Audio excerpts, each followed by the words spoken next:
आप देख रहे हैं न्यूज इंसाइडर 24/7। आइए नजर डालते हैं देश और दुनिया की 20 बड़ी खबरों पर।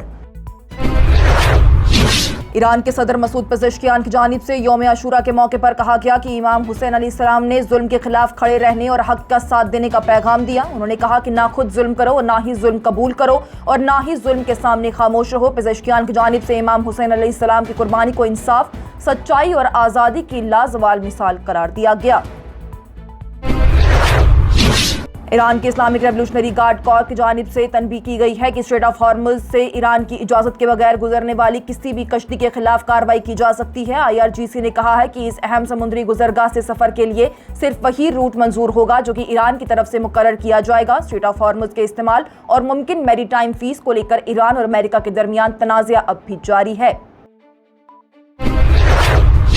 कांग्रेस रहनुमा राहुल गांधी ने मरकजी एजुकेशन मिनिस्टर धर्मेंद्र प्रधान के उस बयान पर सख्त तनकीद की है जिसमें उन्होंने कॉकरोच जनता पार्टी के मुजाहिरीन को टेररिस्ट की बी टीम करार दिया। राहुल गांधी ने प्रधान से फौरी माफी मांगने का मुतालबा किया और कहा है कि हुकूमत हर तनकीद करने वाले को देश दुश्मन करार दे रही है। इस दरमियान कांग्रेस ने नीट पेपर लीक और इम्तिहानी निजाम में खामियों के खिलाफ 30 जून से मुल्क भर में एहतजाजी मुहिम चलाने का ऐलान किया। सुप्रीम कोर्ट ने अयोध्या राम मंदिर ट्रस्ट को मिलने वाले चंदों और डोनेशंस की जांच से मुतल्लिक दाखिल PIL पर फौरी सुनवाई से इनकार कर दिया। कोर्ट ने कहा कि मामला मुनासिब वक्त पर लिस्ट किया जाएगा। पिटीशन में डोनेशन के रिकॉर्ड, CCTV फुटेजेस और डिजिटल सबूत महफूज रखने के साथ ट्रस्ट के फंड्स का फॉरेंसिक ऑडिट कराने का मुतालबा किया गया था। इस दरमियान उत्तर प्रदेश हुकूमत की SIT भी माबीना माली बेज़ाब्तियों की तहकीकात कर रही है।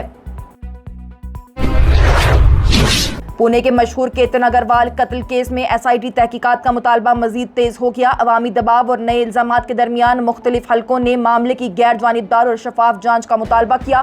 केस को लेकर सियासी और अवामी सतह पर बहस भी गर्म हो गई। पीपल्स डेमोक्रेटिक पार्टी की सरबराह महबूबा मुफ्ती ने नेशनल कॉन्फ्रेंस हुकूमत पर 25,000 बैकडोर अपॉइंटमेंट्स करने का इल्जाम लगाया। उनका ये कहना है कि आउटसोर्सिंग एजेंसीज के जरिए बिना शफाफ भर्ती के नौकरियां तकसीम की गई और काबिल नौजवानों को नजरअंदाज किया गया। महबूबा मुफ्ती ने इस मामले की तहकीकात और बैकडोर अपॉइंटमेंट्स को फौरन रोकने का मुतालबा किया है। साथ ही उन्होंने कश्मीरी पंडितों की वापसी का खैर मकदम करते हुए कहा कि माजी के बजाय मुस्तकबिल पर तवज्जो देने की जरूरत है। नकली और गैर मयारी दवाओं पर रोक लगाने के लिए मरकजी हुकूमत ने vaccine, anti cancer medicine, anti microbials और NDPS एक्ट के तहत आने वाली नार्कोटिक्स और साइकोट्रोपिक दवाओं पर QR कोड लगाना लाजमी करार दे दिया। हेल्थ मिनिस्ट्री के मुताबिक QR कोड के जरिए दवा की असल पहचान और सप्लाई चेन में उसकी तस्दीक आसानी से की जा सकेगी। वहीं वैक्सीन, एंटी कैंसर और NDPS दवाओं के लिए ये कानून 1 जुलाई से नाफज होगा, जबकि एंटी माइक्रोबायल्स के लिए 1 जुलाई 2028 से लागू किया जाएगा।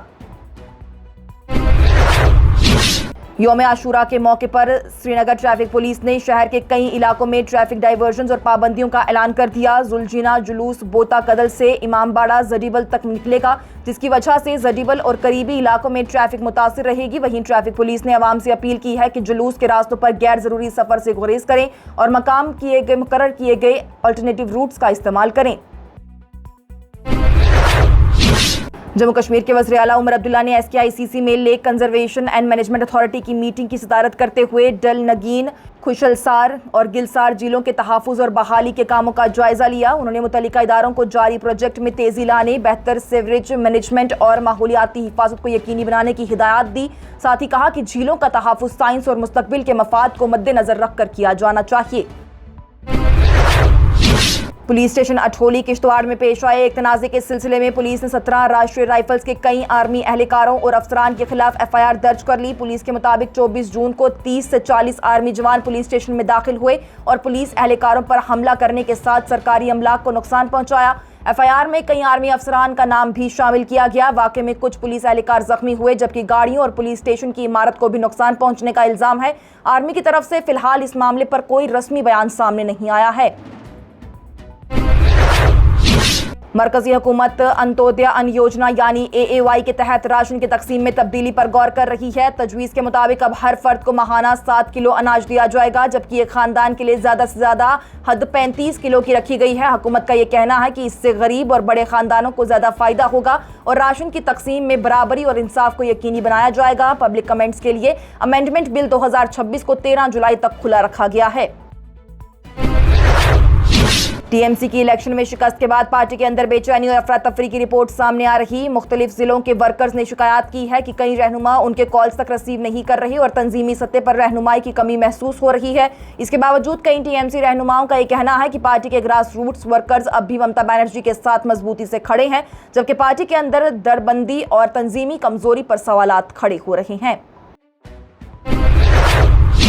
मुल्क भर में मसाजिद के डेमोलिशन के मामलात पर तशवीश का इजहार करते हुए एपीसीआर ने नई दिल्ली में एक बड़ा इजलास मुनक्कद किया। कॉन्फ्रेंस के शुरा ने दावा किया कि मसाजिद को गिराए जाने के वाकयात मजहबी आज़ादी और दस्तूरी हकूक के लिए खतरा हैं। शुरा की जानिब से हुकूमत से मुतालबा किया गया कि गैर कानूनी डेमोलिशन के जिम्मेदार अफसरान को जवाबदेह बनाया जाए और मजहबी मकामात के तहफ़्फ़ुज़ को यकीनी बनाया जाए। कॉन्फ्रेंस में इस बात पर जोर दिया गया कि तमाम इदारी कार्रवाइयाँ कानून के मुताबिक शफाफ और बिना किसी इम्तियाज़ के होनी चाहिए। पाकिस्तान के ज़र इंतजाम कश्मीर यानी पीओके में JAAC के एहतजाज के दौरान खवातीन और बच्चों पर रेंजर्स के क्रैकडाउन के इल्जामात सामने आए। मुजाहिरीन का कहना है कि खवातीन को एहतजाज में शिरकत से रोका गया, जबकि ज़रूरी आशिया जैसे आटा, चावल, दवाइयाँ और फ्यूल की सप्लाई भी मुतासिर हो रही। एहतजाज के रहनुमाओं ने इल्ज़ाम लगाया है कि 2 वक्त की रोटी के लिए परेशान लोग और बुनियादी हकूक़ की बहाली के लिए तहरीक मज़ीद तेज़ कर दी गई। जम्मू कश्मीर अपनी पार्टी के सरबराह सैयद मोहम्मद अल्ताफ बुखारी की जानिब से बांडीपुरा में कहा गया कि आर्टिकल 370 की वापसी का कोई इम्कान नहीं और ये दोबारा बहाल नहीं होगा। उन्होंने कहा कि रियासती हैसियत की बहाली जम्मू कश्मीर के लोगों का जायज़ हक है। अल्ताफ बुखारी ने नेशनल कॉन्फ्रेंस पर तनकीद करते हुए इल्ज़ाम लगाया कि वो स्टेटहुड के मसले को सियासी फ़ायदे के लिए इस्तेमाल कर रहे हैं, जबकि बेरोज़गारी और जॉब आउटसोर्सिंग जैसे अहम मसाइल पर तवज्जो देने की ज़रूरत है। पीपल्स डेमोक्रेटिक पार्टी के सरबराह महबूबा मुफ्ती ने नेशनल कॉन्फ्रेंस हुकूमत पर सरकारी भर्तियों और कॉन्ट्रैक्ट्स में बेज़ाब्तियों का इल्जाम लगाते हुए 30 जून को जम्मू कश्मीर भर में जिला सतह पर एहतजाज करने का ऐलान कर दिया। महबूबा मुफ्ती ने कहा कि काबिल और बेरोजगार नौजवानों को नजरअंदाज किया जा रहा है और भर्ती के अमल में शफाफियत की कमी है। उन्होंने मटन डीलर्स के लिए रिलीफ पैकेज और सब्सिडीज का भी मुतालबा करते हुए कहा कि जम्मू कश्मीर में लाइव स्टॉक और ज़राअत के शोबों को मजबूत बनाया जाना चाहिए ताकि मकामी रोजगार को फरोग मिले और बाहर से गोश्त मंगवाने की जरूरत कम हो जाए। जम्मू कश्मीर के लेफ्टिनेंट गवर्नर मनोज सिन्हा ने अवंतीपुरा पुलवामा में पहले नेशनल सेंटर ऑफ एक्सीलेंस यानी NCOE की मंजूरी पर वज़ीर-ए-आज़म नरेंद्र मोदी और मरकजी स्पोर्ट्स मिनिस्टर मनसुख मंडाविया का शुक्रिया अदा किया। साथ ही कहा कि ये world class sports centre high altitude sports और मुख्तलिफ एथलेटिक कॉम्पिटिशन के लिए एक अहम मरकज साबित होगा। पंजाब के वज़ीर आला भगवंत मान ने वायरल वीडियो तनाज़े पर प्रेस कॉन्फ्रेंस करते हुए दावा किया कि उन्हें फेक और डॉक्टर वीडियो के जरिए बदनाम किया जा रहा है। उन्होंने कहा कि वीडियो में नजर आने वाला शख्स वो कोई और है और इस बात का सबूत देते हुए अपनी गर्दन पर मौजूद बचपन की सर्जरी का निशान दिखाया। पासपोर्ट को लेकर मुल्क भर में नई सियासी बहस छिड़ गई। मरकजी हुकूमत ने वजाहत की है कि पासपोर्ट सिर्फ एक ट्रैवल डॉक्यूमेंट है और शहरियत का कतई सबूत नहीं। इस बयान के बाद ऑल इंडिया मजलिस-ए-इत्तेहादुल मुस्लिमीन के सरबराह असदुद्दीन ओवैसी, TMC की महुआ मोइत्रा, कपिल सिब्बल और आदित्य ठाकरे ने हुकूमत पर सवाल खड़े किए। वेनेजुएला में बुध को 1 मिनट के अंदर 2 ताकतवर ज़लज़ले आए, जिनकी शिद्दत 7.1 और 7.5 रिकॉर्ड की गई। इन ज़लज़लों से इमारतें गिर गई और मुल्क के मुख्तलिफ इलाकों में भारी नुकसान हुआ। हुकूमत के मुताबिक हादसे में कम अज़ कम 164 अफराद हलाक और 971 जख्मी हुए। कैराकस का अहम इंटरनेशनल एयरपोर्ट भी मुतासर हुआ, जबकि कई ममालिक ने वेनेजुएला को मदद की पेशकश की।